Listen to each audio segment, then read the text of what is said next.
नमस्कार, बहुत स्वागत है आप सभी का। मैं आपके साथ मीरा राजपूत। आप देखना शुरू कर चुके हैं नेशनल पिलर। एक बड़ी खबर निकल करके सामने आई है, राहुल गांधी को लेकर के समझ लीजिए या फिर जेपी नड्डा को लेकर के समझ लीजिए, क्योंकि इसकी नींव जो है राहुल गांधी के बयान से रिलेटेड है। और अब बड़ी खबर क्या आई है निकल करके, वो सीधे मैं आपको बता देती हूँ कि जेपी नड्डा को नोटिस सौंपा गया है। नोटिस किस चीज का है वो जल्दी से बता देती हूँ। ओबीसी महासभा ने जेपी नड्डा के खिलाफ नोटिस सौंपा है और उस नोटिस में यह है कि मोदी सरनेम ओबीसी वर्ग में आता ही नहीं है।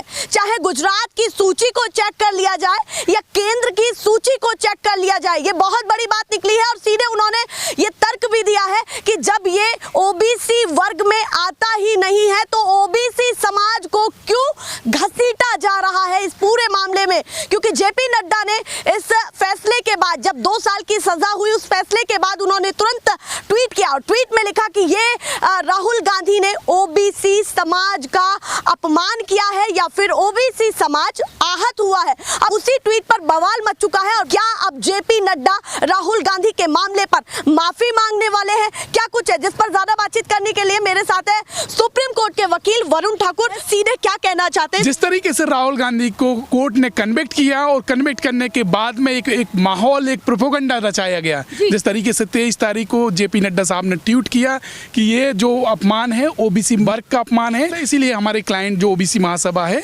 वो उन्होंने कहा कि आप लीगल नोटिस दीजिए, और जिसमें ये मांग की है कि 24 घंटे के अंदर ओबीसी समाज आपके पास आया और आपने क्या उनको प्रतिक्रिया दी है? ओबीसी महासभा के द्वारा एक नोटिस हमसे कहा गया देने के लिए, जिसमें 24 घंटे के अंदर उन्होंने डिमांड की कि वो ट्वीट डिलीट किए जाएं और साथ ही साथ जो जेपी नड्डा साहब ने किए हैं, और साथ ही साथ एक अपॉलॉजी लेटर की बड़ी मांग की है। अगर नहीं करते हैं तो सिविल और क्रिमिनल इनिशिएटिव लेंगे, वो जो भी कोर्ट ऑफ लॉ में एज पर द लॉ होगा वो इनिशिएट करेंगे। जेपी नड्डा पर आगे की कार्रवाई चल सकती है अगर वो माफीनामा नहीं देंगे तो? 100%, क्योंकि उसमें क्लियर इंस्ट्रक्शन है कि अगर ये नहीं करते हैं तो एक कंडीशनल होता है नोटिस हमेशा। अगर ये करेंगे तो ठीक है, नहीं करते तो उनके पास में कोई ऑप्शन नहीं है कि वो सिविल और क्रिमिनल कार्रवाई इनिशिएट कर सके। जैसे उन्होंने कहा कि गुजरात की सूची में भी, ओबीसी सूची में भी नहीं है मोदी सरनेम का कहीं प्रयोग, या कि ओबीसी वर्ग में मोदी सरनेम आता है, ना ही केंद्र की सूची में है। तो इस सूची को भी थोड़ा सा विस्तार में बताएं कि कैसे ये सूची तैयार हुई। ये आप लोगों के लिए मैं आपको वहाँ बता दूं कि ये एक्चुअली होता क्या है कि जो लिस्ट बनती है कि कौन कौन सी कम्युनिटी किस उसमें वर्ग में आएंगी, तो एक केंद्र एक अपने लेवल पे एक लिस्ट बनाता है और राज्य सरकारें भी अपने लेवल पे वो अलग बनाती हैं। और दोनों ही लिस्ट में बड़ी मजेदार बात है, गुजरात लिस्ट जो ओबीसी की है उसमें भी मोदी नहीं है। हाँ, और जो सेंट्रल की ओबीसी लिस्ट में, और जो सेंट्रल की ओबीसी लिस्ट है उसमें भी मोदी नहीं है। जब मोदी ओबीसी लिस्ट में है ही नहीं तो मोदी ओबीसी है नहीं, तो आप उसको कैसे कनेक्ट कर सकते हैं? मतलब ये तर्क ओबीसी समाज ने दिया है, ये तर्क दिया है। और साथ ही ये भी कहा अगर होता भी हाँ, तो भी आप इस तरीके से आधी आबादी को चोर नहीं बोल सकते। हाँ, क्योंकि आप ये जो जिस तरीके का प्रोपेगेंडा हो रहा है, जिस तरीके न्यूज़ में पब्लिश हो रहा है, न्यूज़पेपर में छप रहा, तो आने वाली जनरेशन के लिए क्या एग्जाम्पल सेट करेंगे कि सारी की सारी आबादी चोर है? तो या किसी का नाम लेके आप ये कहना चाहते हैं कि पर्टिकुलर ये जो वर्ग है ये चोरों का वर्ग है? देखिए, यहाँ पर एक बहुत बड़ा सवाल उठ रहा है कि जेपी नड्डा ने आधी आबादी के लिए क्यों अपने आप से ही धारणा बना ली कि पूरा समाज आहत हुआ है। उससे पहले तो सवाल ये उठ गया कि वो मोदी जो सरनेम का उपयोग हो रहा है और कहा जा रहा है कि ओबीसी समाज वो ओबीसी के दायरे में आता भी है या नहीं। अब उसी को लेकर के जेपी नड्डा से माफी की मांग की है और पूरा ओबीसी समाज ये मांग कर रहा है। वहीं दूसरे पहलू पर पहुंचती हूँ, राहुल गांधी को 2 साल की सजा हुई, वहीं उस पूरे बयान को अगर देखें तो उस पर भी अभी बहुत सारे कटाक्ष हो रहे हैं, अपील भी दायर की है। तो क्या मानते हैं कि राहुल गांधी का वो बयान कहीं ना कहीं पूरे मोदी समुदाय को आहत किया है, या फिर प्रणय मोदी कैसे एक समुदाय की पूरी भूमिका को लेकर के वो केस दर्ज कर सकते हैं, वो भी मैं जानने की कोशिश। ये जो स्टेटमेंट दिया गया था वो चुनावी रैली में दिया गया था जी, और ये कहा गया था कि जो चोरियां हो रही हैं, 10-10 हजार करोड़ रुपए ले गए, और पर्टिकुलर नाम लेके कहा था। हाँ, उसमें नाम लिए गए उन पर्टिकुलर व्यक्ति के, और इसमें इंडिकेट सिर्फ इन्होंने राहुल गांधी ने ये कर दिया कि इन सबके सरनेम है, मोदी क्यों आ रहे हैं, ये कहीं क्वेश्चनात्मक था। हाँ, और इसी को लेके केस हुआ और उसी में कन्विक्शन हुआ। ये जो एक लीगल प्रोसेस है वो चल रही थी, मगर जिस तरीके से आधी आबादी को ये कहा गया, राहुल गांधी ने आधी आबादी को चोर कहा है, इससे पूरी की पूरी ओबीसी वर्ग की भावनाएं आहत हो रही थी। इसी कारण ओबीसी महासभा ने ये नोटिस दिया है। ये छोटी बात नहीं है कि देश में 55% ओबीसी समाज है, यानी कि अगर वैसे देखा जाए, सैकड़ों में देखा जाए कि हर 100 व्यक्तियों में से 55 लोग ओबीसी समाज से आते हैं। आप आंकड़ा देखिए कि कितना बड़ा फर्क और कितना बड़ा प्रभाव इस बयान का पड़ सकता था। क्या लग रहा है कि इसका कहीं ना कहीं नकारात्मक जो प्रभाव है वो एक समाज पर पड़ता सीधे सीधे? ये बिल्कुल पड़ रहा था। जिस तरीके से मीडिया, जो मेन स्ट्रीम मीडिया है, पूरा का पूरा एक प्रचारित कर रही थी पूरे 23 तारीख से, 23 मार्च से लेके जब तक नोटिस नहीं दिया था तो यही प्रचार हो रहा था। और उनके मिनिस्टर्स भी स्पीच कर रहे थे, कॉन्फ्रेंसेस कर रहे थे, और ये कह रहे थे कि राहुल गांधी का ईगो इतना बड़ा हो गया कि ओबीसी महासभा ओबीसी के लोगों से माफी नहीं मांग सकते। पर सच्चाई कुछ और थी और उसको किसी तरीके से प्रोजेक्ट किया जा रहा था। यहाँ पर एक चीज पूछना चाहती हूँ, प्रणय मोदी, अब राहुल गांधी के द्वारा 7 तर्क दिए गए हैं। उन 7 तर्कों में एक तर्क ये भी है कि प्रणय मोदी का तो नाम ही नहीं है, उन्होंने कैसे कोई केस दर्ज कर दिया। इसमें भी क्या अलग एंगल निकल सकता है कि प्रणय मोदी केस दर्ज कर सकते हैं पूरे समाज को लेकर के या फिर नहीं? ये एक प्रोसीडिंग है, आप लोगों को समझना पड़ेगा कि हमारे यहाँ पे 4 लेयर सिस्टम है। अगर कोई जजमेंट आया है तो उसमें ज़रूर डिस्कस हुआ होगा, और ये हमें नहीं पता जजमेंट में क्या है।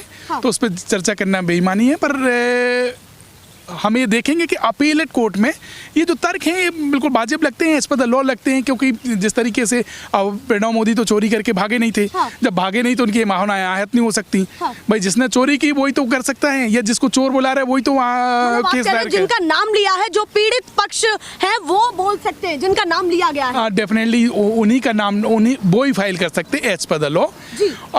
जिनके बारे में वो कह सकते हैं कि हमने तो चोरी की नहीं और हमें नाम क्यों ले रहे चोरों में। ये पहले बहुत प्रचारित होता था, मीडिया में सर्कुलेट होता था कि वो ये बात करते थे कि सारे आतंकवादी एक ही कम्युनिटी से क्यों आते हैं, एक ही रिलीजन से क्यों आते हैं। ये बात हमेशा होती थी और इस पे तो कोई किसी ने मुद्दा नहीं उठाया। मतलब सत्ता पक्ष की तरफ से होती थी, बीजेपी की तरफ से। हाँ, ये हमेशा बात आती थी।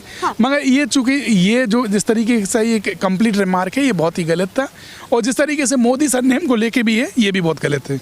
तो मतलब दोनों ही चीजें कहीं ना कहीं मेंटेन होनी चाहिए। पर यहाँ पर मैं पूछना चाहती हूँ कि क्या राहुल गांधी की सदस्यता 2 साल की सजा सुनाई गई है, उस बीच में बहाल हो सकती है? ऐसा कोई फेज है उनके लिए जो कहीं ना कहीं उनकी सदस्यता बहाल हो और वो सदन में जा पहुंचे? ये मैं बता दूं आपके लिए कि सदन में बिल्कुल जा सकते हैं, क्योंकि उन्होंने कन्विक्शन को चैलेंज किया है और साथ ही साथ सस्पेंशन भी मांगा है।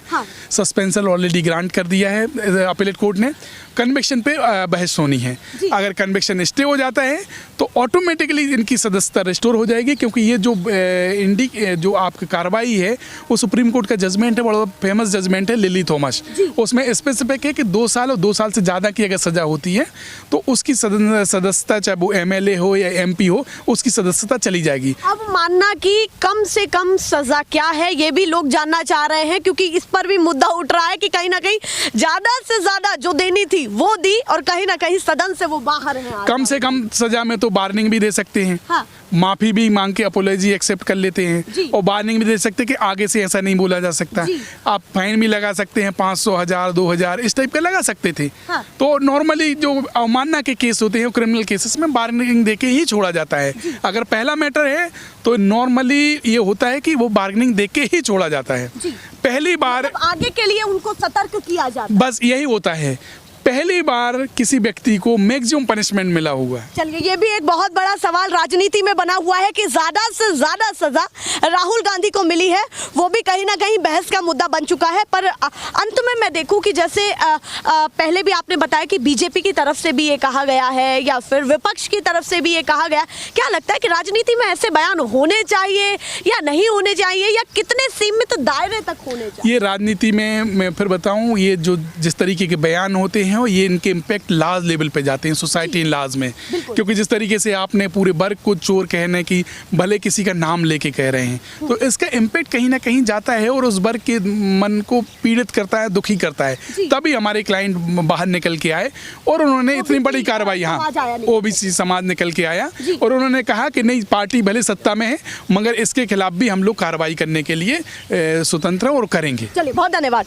उन्होंने क्या कहा कि कहीं ना कहीं ओबीसी महासभा के लोग उनके पास आए हैं, नोटिस सौंपा गया है और जेपी नड्डा से एक ही मांग है कि वो या तो माफी मांगे या इसका जवाब दे कि कैसे उन्होंने ये कहा है और किस आधार पर इन्होंने कहा है कि ओबीसी सूची में मोदी सरनेम भी है या फिर ओबीसी का अपमान हुआ। कहीं ना कहीं ये उन्होंने कहा है कि मोदी सरनेम के जो लोग हैं वो ओबीसी समाज से आते हैं। अब ओबीसी समाज ने ही उल्टा पूछ लिया है, पासा उल्टा फंस गया है जेपी नड्डा के लिए कि आप ये बताइए कि ओबीसी समाज में मोदी सरनेम कैसे आया, क्योंकि सूची में तो है ही नहीं, और अगर नहीं है तो आगे की कार्रवाई की जाए या फिर उनकी तरफ से जवाब दिया जाए। अब बीजेपी के राष्ट्रीय अध्यक्ष से जवाब मांगा जा रहा है। ये मुद्दा कम ही नहीं हो रहा है, हर दिन नई कड़ी निकल करके सामने आ रही है और मैं कोशिश कर रही हूं कि हर मुद्दे को मजबूती से उठाया जाए कि उसकी नींव क्या है, उसका धरातल क्या है। ऐसे दिखाती रहूंगी। फिलहाल के लिए नमस्कार।